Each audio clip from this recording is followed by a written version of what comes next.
आमच्या दारावरती तुळस. छत्रपती शिवाजी महाराज होते म्हणून तुमच्या आमच्या दारावरती आहे तुळस. छत्रपती शिवाजी महाराज होते म्हणून आज आपल्या मंदिरावर आहे कळस. छत्रपती शिवाजी महाराज होते म्हणून आज आहे आपल्या मंदिरावरती कळस. छत्रपती शिवाजी महाराज आहेत म्हणून तुम्ही आपण सगळे पाहतो या ठिकाणी हिंदू साम्राज्याचं हिंदू असलेलं अस्तित्व भारत देश या ठिकाणी तुम्ही आपण बघतोय. आणि आता अशा पद्धतीने गेल्या 300-350 वर्षापूर्वी राष्ट्रमाता जिजामाता यांनी या भारतभूमीवर होणारे अत्याचार मोगलांचं आदिलांचं या ठिकाणी साम्राज्य गाजत असताना आदिशक्ती राष्ट्रमाता जिजामाता बुरहानगर अहमदनगर जिल्ह्यामध्ये बुरहानगर नावाचं गाव आहे. त्या बुरहानगर गावामध्ये आदिशक्तीचं सुंदर असं मंदिर आहे. आणि त्या आदिशक्तीच्या मंदिरामध्ये साकडं घालत असतात आऊसाहेब आदिशक्तीला म्हणत असतात, हे भवानी हे जगत जननी प्रसन्न हो, हे भवानी हे जगत जननी प्रसन्न हो. माझ्या या महाराष्ट्राच्या मातीला, माझ्या या महाराष्ट्राच्या अस्मितेला आज एका रक्षकाची एका बळाची गरज आहे. आणि असं बळ तुझं शक्तीचं एक अंकुर माझ्या उदरामध्ये येऊ दे आणि शक्तीचा त्या ठिकाणी मला शक्तीचा अंकुर माझ्या उदरामध्ये निर्माण होऊ दे आणि सुंदर असा शूरपुत्र मला जन्माला दे. अशी प्रार्थना ज्यावेळेस राष्ट्रमाता जिजामाता करतात भगवती प्रसन्न होते. भगवती प्रसन्न झाल्यानंतर भगवतीचा शक्तीचा अंकुर आऊसाहेबांच्या उदरामध्ये येतो. आणि आऊसाहेबांच्या उदरामध्ये ज्यावेळेस भगवतीचा अंकुर येत असतो त्याच्यानंतर ही आनंदाची गोष्ट छत्रपती शहाजीराजांना कळते. आणि छत्रपती शहाजीराजे आऊसाहेबांच्या सेवेसाठी 2 दास्या नमूद करतात. त्या दोनही दास्या आऊसाहेबांच्या सेवेसाठी येतात आणि आऊसाहेबांना विनंतीपूर्वक त्यांच्या डोहाळे जेवणाच्या दिवशी प्रश्न करतात, आऊसाहेब तुमच्या सेवेसाठी आम्ही तत्पर आहोत. तुमच्या अंतःकरणामध्ये जो भाव निर्माण होत असेल, जे प्रणय निर्माण होत असेल ते आम्हाला सांगा. आम्ही नक्कीच तुमच्या त्या ठिकाणी इच्छा पूर्ण करण्याचा प्रयत्न करू. असं ज्यावेळेस त्या दास्यांनी सांगितलं त्यावेळेस त्या दास्यांना राष्ट्रमाता जिजामाता म्हणत असतात, दास्यांनो गडबड करू नका, तुम्ही माझी इच्छा पूर्ण करू शकत नाही, तुम्ही माझे डोहाळे पूर्ण करू शकत नाही. दास्यांनी पुन्हा आग्रह केला आणि पुन्हा आग्रह केल्यानंतर आऊसाहेब म्हणत असतात,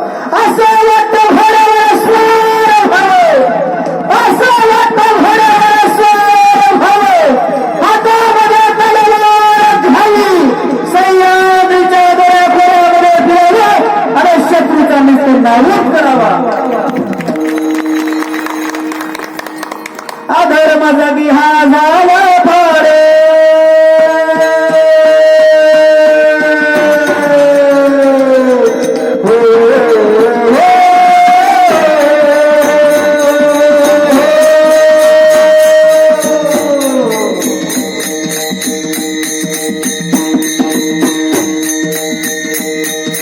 अधर्म जगी हा झाला फार, धनी माता करण्या संहार, थोडा घोड्यावरती स्वारे.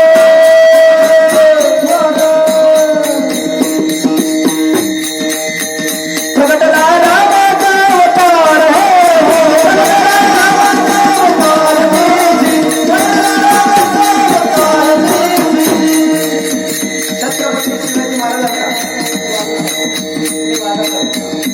छत्रपती शिवाजी महाराजांचा जन्म झाला.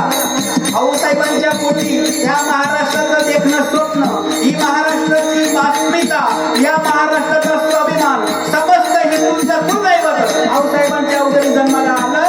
आणि जन्माला आल्यानंतर ही आनंदाची वार्ता महाराष्ट्रातील सगळीकडे पसरली.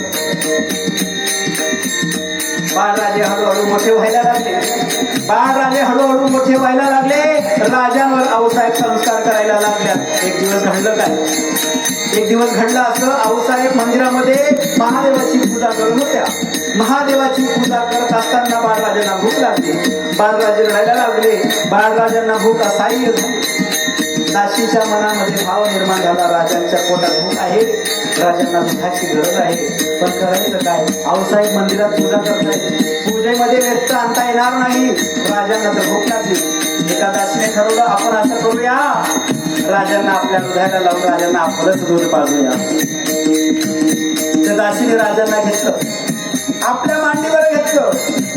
अलगत आपलं स्तन राजांच्या मुखात देईल आणि राजांना स्तनपान करेल.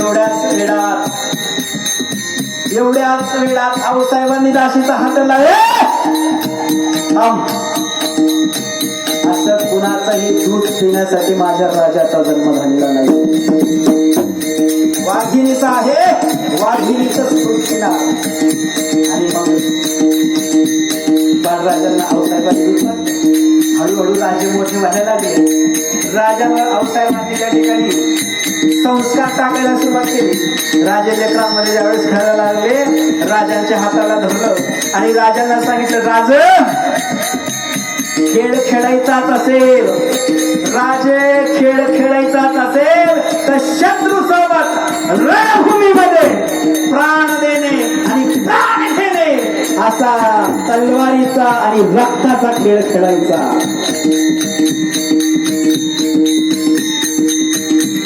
आई करी गुणी संस्कार, आई करी गुणी संस्कार, गुणी संस्कार, आई करी गुणी संस्कार. जोडीने बेसरदार, जोडीने बेसरदार, जोडीने बेसरदार. करी मराठी सैन्य तयार, करी मराठी सैन्य तयार, करी मराठी सैन्य तयार. राजे मोठे व्हायला लागले. राजांच्या खांद्यावर हात दिला. वेळ नाही आपल्याकडे, लवकर लवकर संपायचं आहे. राजांच्या खांद्यावर हात ठेवला. राजा 16 वर्षाचे झाले. आता वेळ आलेली आहे. समोर बघतोय ना तो तोरणा नावाचा किल्ला शत्रूंच्या ताब्यामध्ये बरं आहे. स्वराज्याला तोरण लावायची वेळ आलेली आहे. स्वराज्याला तोरण लावायची वेळ आलेली आहे. त्वरित तोरणा नावाचा किल्ला तावड्यात का बरं? राजांचं वय 16 वर्ष. दाबले असते छत्रपती शिवाजी महाराजांचे होत, दाबले असते छत्रपती शिवाजी महाराजांचे होत. निघाल्या असत्या दुधाच्या धारा, निघाल्या नसत्या रक्ताच्या धारा. एवढ्या बारक्या वयामध्ये राजांनी, एवढ्या बारक्या वयामध्ये 16 वर्षाच्या वयात स्वराज्याची स्थापना केली. तोरणा नावाचा किल्ला जिंकला. हे आपल्या महाराष्ट्राचं वैभव आहे. हळूहळू राजांची वार्ता महाराष्ट्राच्या बाहेर पोहोचायला लागली. महाराष्ट्राच्या बाहेर महाराजांची कीर्ती बेफान.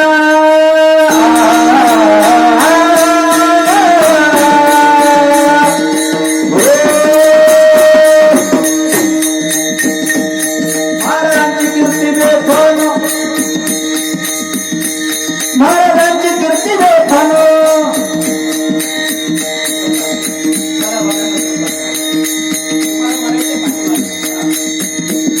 महाराजांची कीर्ती बेफान. भल्या भल्या नसतुला धाम, याला कोण झाली सण. दरबारी पुष्य बेगम, दरबारी पुष्य बेगम, दरबारी पुष्य बेगम. अफजल खान नावाच्या एका राक्षसाने छत्रपती शिवाजी महाराजांना हरवण्याचा, किंवा पकडून आणण्याचा पैजेचा वेढा उचलला. अफजल खान म्हणजे सर्वसामान्य नाही. अफजल खानामध्ये 12 हत्तीचं बळ होतं आणि औरंगजेब बादशाहचा हत्ती अफजल खानाने शेपटीत आणून धरला होता. औरंगजेब बादशाहचा हत्ती अफजल खानाने शेपटीत आणून धरला होता आणि म्हणून अफजल खानाला सरसेनापतीचं पद मिळालं. आणि असा हा अफजल खान नाव त्याचं अफजल खान, जिथं जप्त करून शैतान. नाव त्याचं अफजल खान, जिथं जप्त करून शैतान.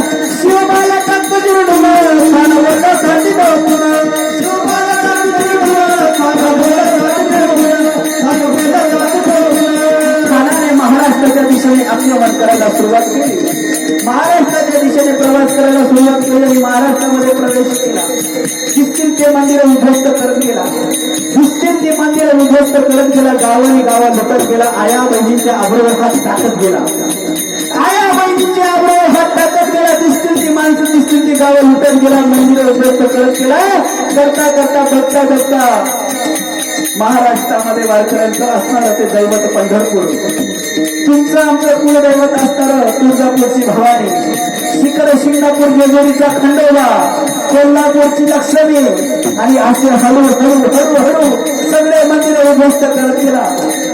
ही गोष्ट राजाच्या कानावर आली. राजाने सांगितलं, राजे, एका मावळ्याने राजाला सांगितलं, राज, अफजल खान नावाचा राक्षस, अफजल खान नावाचा हैवान आपल्या महाराष्ट्रामध्ये आलेला आहे आणि त्याच्या तावडीतून आपल्या महाराष्ट्राला आपल्याला वाचवायचंय. पण राजा करणार काय? राजा दरबार काय तो 60,000चं सैन्यबळ घेऊन आलेला आहे. आपले 20,000 मावळे करते करताय. असं वाटतं काही दिवसासाठी राजा तुम्ही कुठेतरी लपून राहावा. बरेच दिवस थांबेल, थांबून हरून जाईल, थकेल आणि माघारी गेल्यावर तुम्ही परत या. का? कारण राजे लाख मेले तरी चालतील पण लाखांचा पोशिंदा जिवंत असावा.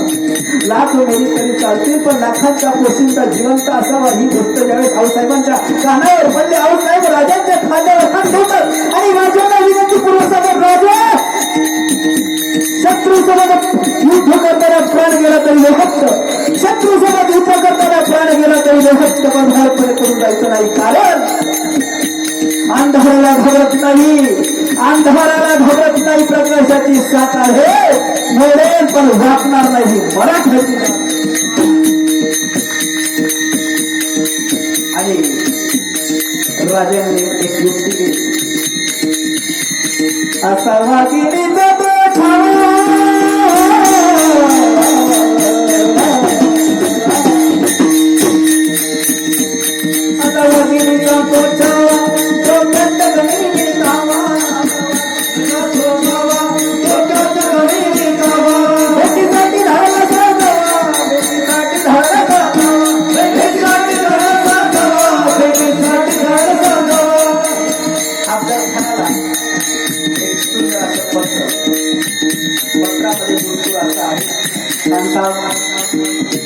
आपसे मैं लड़ नहीं सकता. क्यों? क्योंकि आप तो हमारे हाफिज चाचा हो. जिस ऑफिस में हमारे पिताजी काम करते हैं वही आप भी काम करते हो. उस हिसाब से आप हमारे चाचा हो, चाचा का. इसलिए मैं आपके साथ लड़ नहीं सकता. आपसे सलाह मशवरा करना चाहता हूँ, आपसे मिलना चाहता हूँ. आप जो कहेंगे वैसा मैं सुनूंगा. आणि असं पत्र अफजल खानाने वाचलं आणि अफजल खानाच्या तोंडावर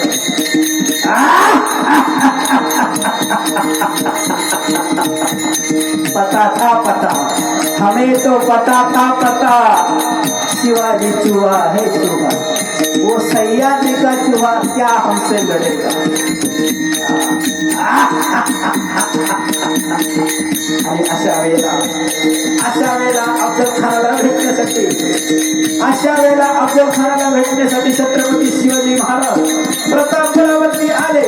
आणि प्रतापगडावर आल्यानंतर प्रतापगडाच्या पायथ्याशी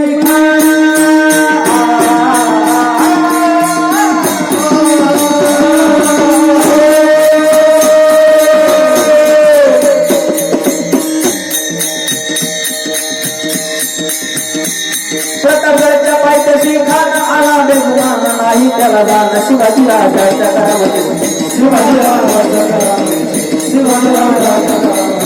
त्याशी नाही जाणे शकते, त्याशी नाही करील काय करणार युक्तीची.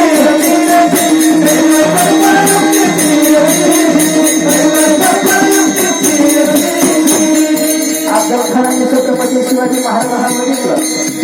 अफजल खानाने छत्रपती शिवाजी महाराजांना बघितलं तर म्हणतो काय, आओ शिवाजी, आओ हमारे गले तो लग जाओ.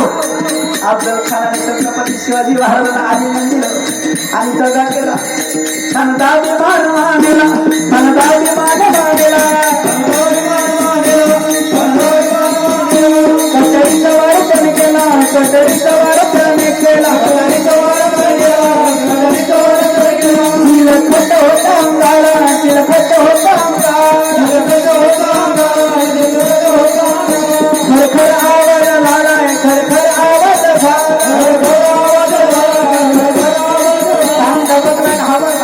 जवळ असलेली वाघनख महाराजांनी घेतली, महाराजांनी वाघनख घेतली आणि अफजल खानाच्या पोटाला लावली.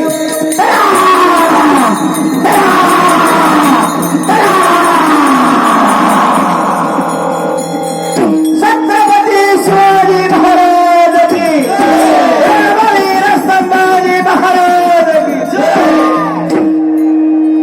प्रतापगडाचे युद्ध झाले.